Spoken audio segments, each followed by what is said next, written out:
The party is on in Foxboro. Soccer fans have traveled thousands of miles and spent thousands of dollars to be here for the World Cup matchup. Tonight, it's Norway and Iraq, and we have live team coverage. Plus, fans are arriving in Foxboro as people try to get home from work. We have the early results of the first tests for tonight's traffic plan.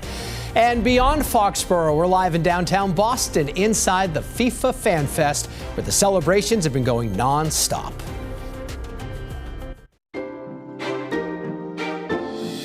Now, live on WBZ-TV and streaming on CBS News Boston, this is WBZ News.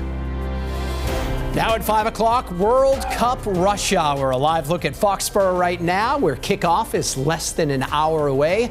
And the race to the match is on, running straight into the evening commute as well. WBZ's Lisa Hughes is in Foxboro tonight, where plenty of people clocked out early, many more traveling from far and wide to cheer on their teams. Excitement in the air, Lisa. Yes, David, I cannot imagine a more celebratory place right now. It is teeming with people. It is beautiful weather. There is just a feeling of great energy and excitement here. We are live right in front of what FIFA is calling Boston Stadium for the duration of this tournament. And I can tell you the fans of tonight's teams, Norway and Iraq, are fired up for this match. This is only Iraq's second appearance in the World Cup. And the last time they were here was 40 years ago. It was 1986. They were the very last team to qualify for this World Cup. Iraq, led by their striker, Ayman Hussein, who scored the goal that clinched their appearance, and the Prime Minister declared a 2-day public celebration when they did. Now, it's Norway that's the heavy favorite tonight. Norway's making its fourth World Cup appearance, but Norway hasn't been to the World Cup in 28 years. Interestingly, all of their World Cup losses have been to Italy. They've lost to Italy 3 times. So if teams that begin with I are Norway's kryptonite, Iraq might be in luck tonight. Norway is led by one of the world's best players, striker Erling Haaland. He is a goal-scoring machine who plays for Man City in the Premier League. Now, we have team coverage tonight. Our reporters covering every angle of the game, the fans, and the commute, which has been interesting. We want to go live first to Julie McDonald, who is across the stadium from me now in the parking lot with fans who can't wait to see this match get underway. Julie? Lisa, my face hurts from smiling here at the place to be, Boston Stadium, welcoming fans from around the world. Although it does make me laugh every time I see the occasional Patriots t-shirt or Drake-made jersey sprinkled into the crowd, because I have seen both of those. Take a look, though, at some of our video of the excitement and joy here this afternoon. You just couldn't ask for a more picture-perfect day. Blue skies and spirits sky high between these two fan bases who have been waiting for this moment for decades. So much love from Norway and Iraq fans for the talent and tenacity of their teams getting here. And no shortage of love for Boston or WBZ either. We love Channel 4! We love Channel 4! We came from the UK and it was a 7-hour journey to come to USA to see Iraq play. We're proud of Iraq for making all this way to the World Cup. Yeah, after 40 years. I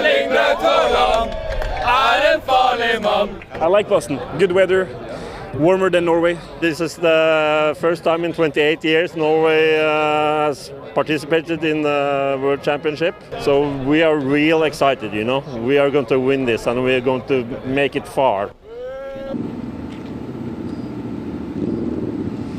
But that joy and excitement absolutely contagious. You can't help be moved by seeing parents and their adult children, grandparents and little kids sharing this moment together. Some of the loudest chants this afternoon coming from fans who just met in these lots and are now fast friends.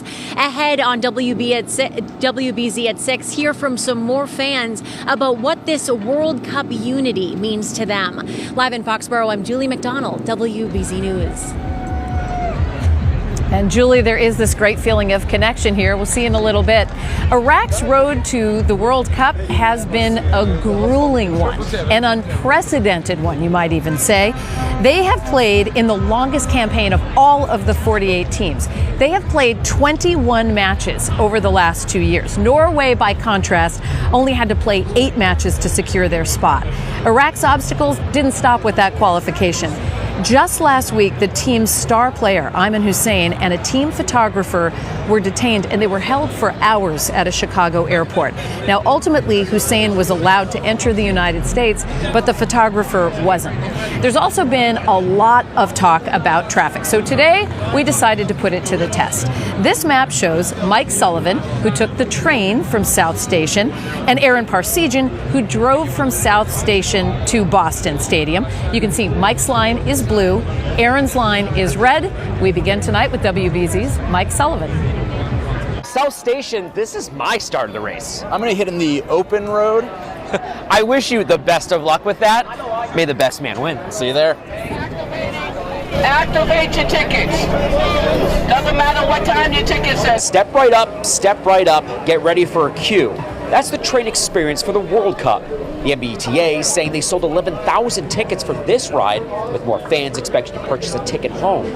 Over the last few days, we sold several thousand just for this match. Despite the cost. Too expensive. Yeah, way too expensive. Fans still believe this is way better than being like Aaron behind the wheel. This is more safe and faster. Especially at lower ride numbers. The Scotland-Haiti game had more than 19,000 riders.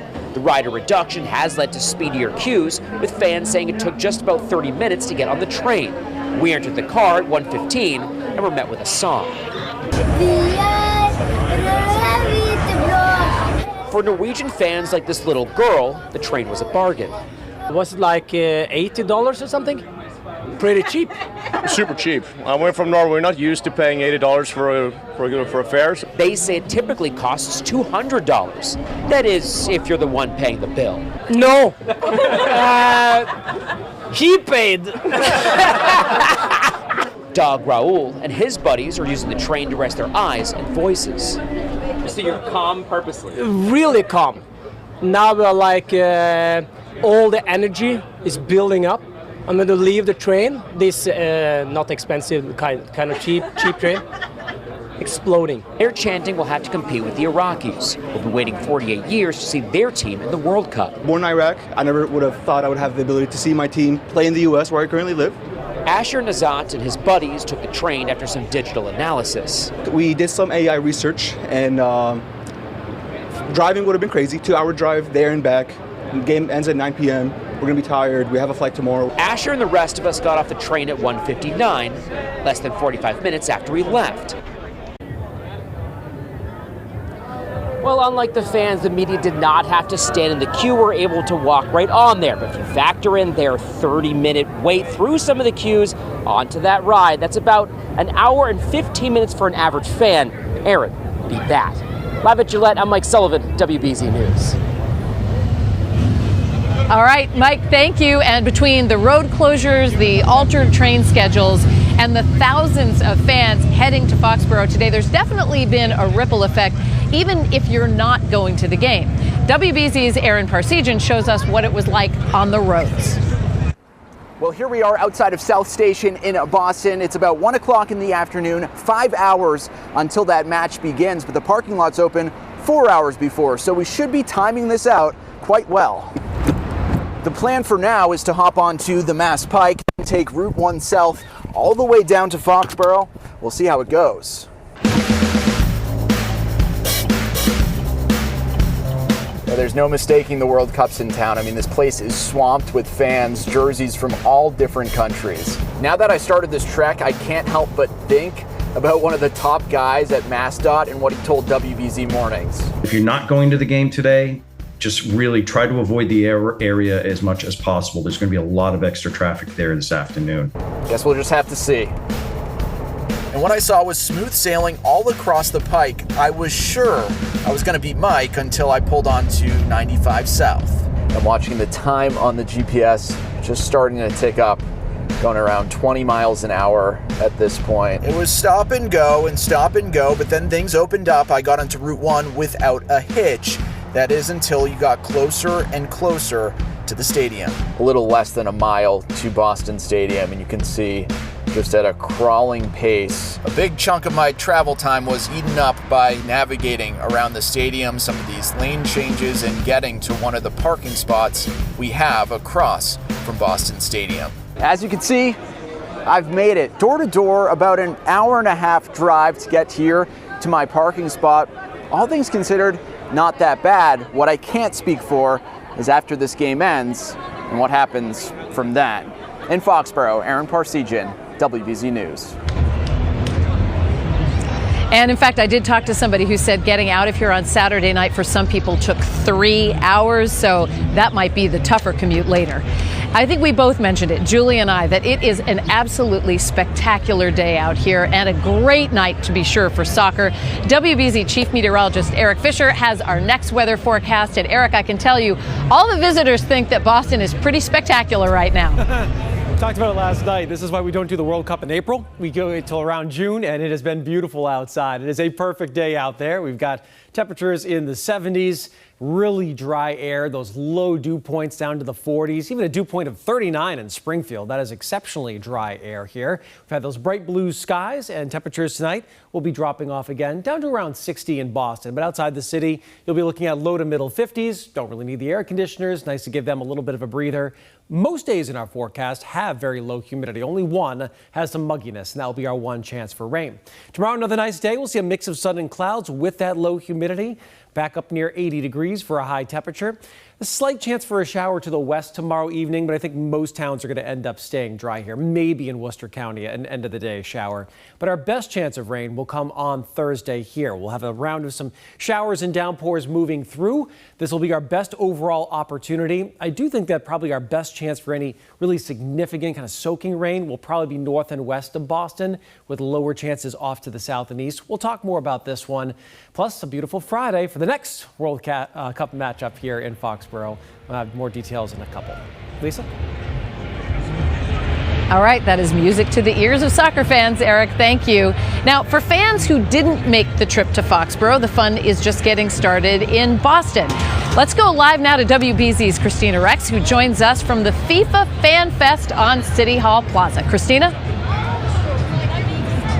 Lisa, if you're not in Foxborough tonight, City Hall Plaza is the place to be. Not surprisingly, this place has been taken over by France fans, Senegal fans, and the Scottish, who seem to have taken over the city of Boston in the last few days. And one thing I discovered today, there might be a new rivalry for Boston's new favorite soccer fans.